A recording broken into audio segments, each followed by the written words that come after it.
Hey Pokemon Masters, Birdkeepertoby here. Welcome to what I hope is going to potentially be a new segment, but I want to know what you think about it in the comments. Fact Fridays. The idea being that every Friday or every other Friday I cover 20 facts about a popular Pokemon character, and of course today, it's the number one most popular, Ash. Also, massive thank you to the sponsors of this video, Crunchyroll. More on that later. For now though, Ash Ketchum and 20 facts about him.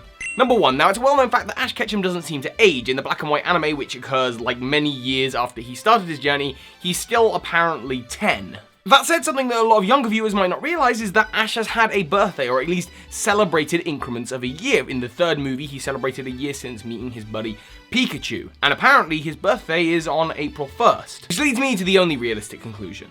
Ash Ketchum is a Time Lord. Number 2. Out of his original 8 gym badges, Ash only legitimately won 3 of them. That's because he won Brock's badge through some massive mechanic flaw, because electric does not affect ground types. Misty awarded him for defeating Team Rocket, Erica for helping the Pokemon out in a fire. He won Sabrina's because he made her laugh. Not because he defeated her, because he made her laugh. And of course, the final gym badge, he battled Team Rocket, not the legitimate gym leader. So it's kinda no surprise that his Charizard didn't obey him and that he lost the Indigo League. Number 3, despite pledging to catch them all, he's done anything but that really. If you included every single Pokeball throw and capture and evolution, he would have 110 Pokemon. And that 30 of those are Tauros. And many of those are Pokemon that he owned only for a single episode, or traded away, or gave away, or of course, pre-evolutions to his current team. He's also never officially caught a Ghost, Steel, Psychic, or Fairy Pokemon at all in the entirety of his journey, so he's still got a long way to go yet. Number 4, if Ash had got to the Pokemon Lab on time, he would have received a Squirtle. This same Squirtle was taken by Gary Oak, his rival, who was on time.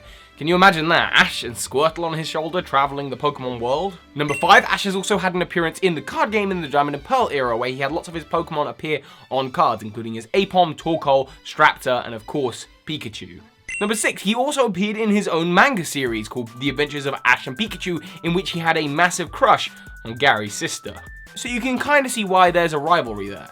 That said, number 7 is a fact about Pokeshipping that might surprise you. Shipping, for those of you who don't know, is the pairing of 2 fictional characters romantically, and despite his young age, Ash has been shipped with a lot of other characters. Pokeshipping is the pairing of Ash and Misty, Advanced Shipping is him and May, Pearl Shipping is him and Dawn. More recently, the big one is Amore Shipping, which I've done a couple of videos about. That's Ash and Serena. But one of the most popular ships is called Palette Shipping, which is of Ash and his rival Gary Oak.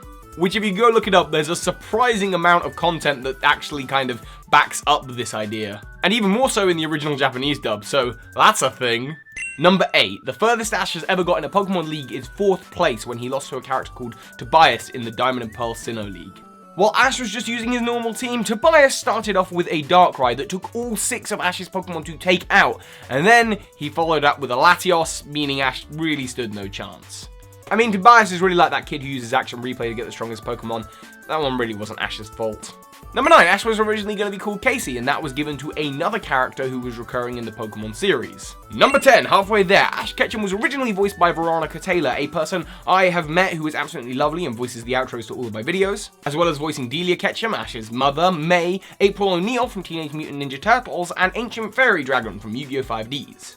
Which I only know because I was watching 5Ds the other day on Crunchyroll.com. Oh, and it's time for the sponsored part of the video. That's right, I gotta tell you about a great opportunity that's been given to me and given to you thanks to the home of anime, Crunchyroll. As I say, the home to all things anime. You got Food Wars 2, Mob Psycho, Berserk, of course, Yu-Gi-Oh! 5Ds. It's all there in 1080 HD. It's available on iOS, Android, Roku, Wii U, Xbox One. And if you're following a show live in Japan, Crunchyroll normally has an episode up within about an hour with subtitles via simulcast.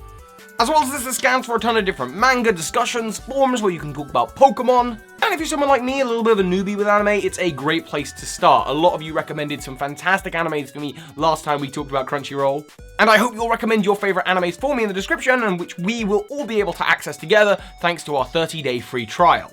That being a free trial of the premium experience using my URL custom code. This is a vanity URL, crunchyroll.com/birdkeeper. If you use this link, it's been designed exclusively and specifically for us. You're going to have access to ad-free, HD, all of these shows and more. Go check out what they've got.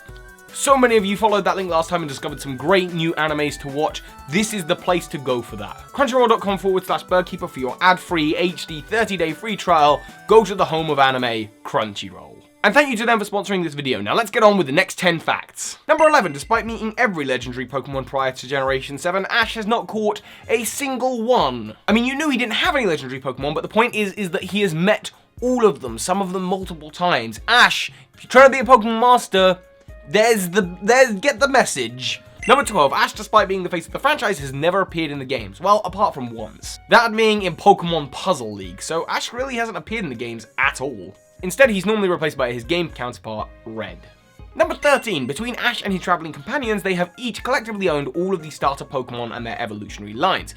Ash has owned all the starter Pokemon from Kanto, Johto, and Unova. The starter Pokemon of Home were owned by Brock, who had Mudkip, May, who had Torchic, and Ash, who had Trico. In Sinnoh, Ash had two of them, having both Turtwig and Chimchar, while Dawn had Piplup. And in Kalos, Ash has owned the Froakie line, Serena, the Fennekin line, and Clemont, the Chespin line. Number 14, Ash's original Pokemon was supposed to be Clefairy, but that was changed very late in development. Apparently, the Pokemon Company just decided that Pikachu was more appealing to a wider audience. Number 15, Ash lost to a Magikarp in Sinnoh with his Pikachu. Yes, the Electric-type Pikachu lost to the Water-type Magikarp. It's really no wonder that apart from the Orange Islands and the Battle Frontier, he hasn't won a proper league yet. Number 16, Ash has lost at least once to every normal type gym leader. Don't worry, Ash, we kinda understand this one. Damn you, Whitney! Number 17 is less of a fact about Ash and rather someone who mimics Ash. In Cartoon Network's codename Kid Next Door, there's a kid who dresses up like Ash Ketchum. Number 18, in the first episode of the show, Ash sees a Ho-Oh, and while lots of newer videos won't understand why that's important, back in the day, that was the announcement of Ho-Oh. That's how they did it. In fact, that was how they revealed Generation 2 to us to begin with.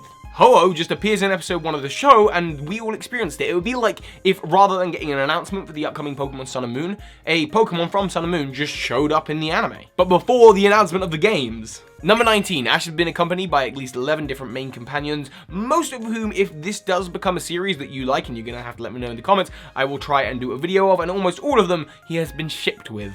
Also, despite the fact that most people believe that he travels with a female companion primarily, actually it's pretty much an even split. There's just one more girl than boy, and that's evened out if you consider Pikachu. And number 20. Speaking of the whole romance in Pokemon, did you know that Ash has only been kissed 3 times in the show? Once by Chikorita, who did it in a cute nuzzly way, once by Melody in the Pokemon movie 2000, and then once in the Pokemon movie Pokemon Heroes. And the character in question was either a Latios or a human girl, but we're not sure if it was the Latios in disguise or the human girl, which basically means it's a flip of a coin as to whether Ash has been kissed more times by Pokemon or people in the show. That's it for today's Fact Friday. Thank you again to my sponsors Crunchyroll. Let me know if you want this Fact Friday to be a regular thing, covering all the main companions in the show and some other characters. It's all up to you. And also just a quick thank you for like 75,000 subscribers, but also just for the general sticking with the channel, the likes, the comments, the shares. I mean, subscriber milestones are cool, but just, you know, thank you for like just watching this video. I appreciate it. Yeah, that's it today. Ash, why don't you take us out? This is Ash Ketchum. You just watched a video by Birdkeepertoby. That makes you a Pokemon Master!